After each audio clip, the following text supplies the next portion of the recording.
এবং রিকমেন্ডেশনের মাধ্যমে আমরা খুব সহজে স্টাবেল বার্নিং নিয়ন্ত্রণ বা প্রশমন করতে পারি।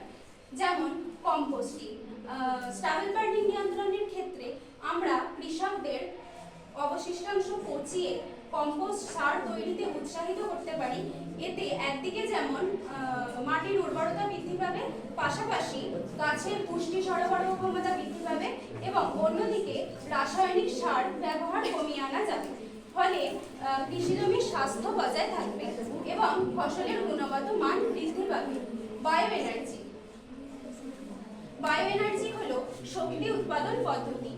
এর মাধ্যমে আগাছাকে কাজে লাগিয়ে আমরা বায়োগ্যাস উৎপন্ন করি, যা আমাদের রান্নার কাজে এবং বৈদ্যুতিক কাজে ব্যবহার হয়। এতে আমাদের গ্রামীণ পরিবেশ দূষণমুক্ত এবং পরিষ্কার থাকে। Animal food. ফসল কাটার পর যে অবশিষ্ট অংশ, তা আমরা পশুখাদ্য হিসেবে প্রক্রিয়াজাত করতে পারি।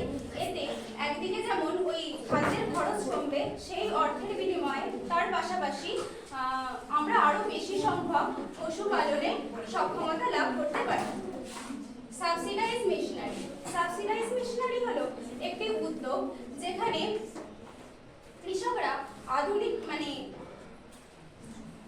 আধুনিক যন্ত্রপাতি ব্যবহার এবং কৃষির উৎপাদনশীলতা বৃদ্ধি এবং তারা কিভাবে লাভজনক হবে সেই বিষয়ে সহায়তা প্রদান করে।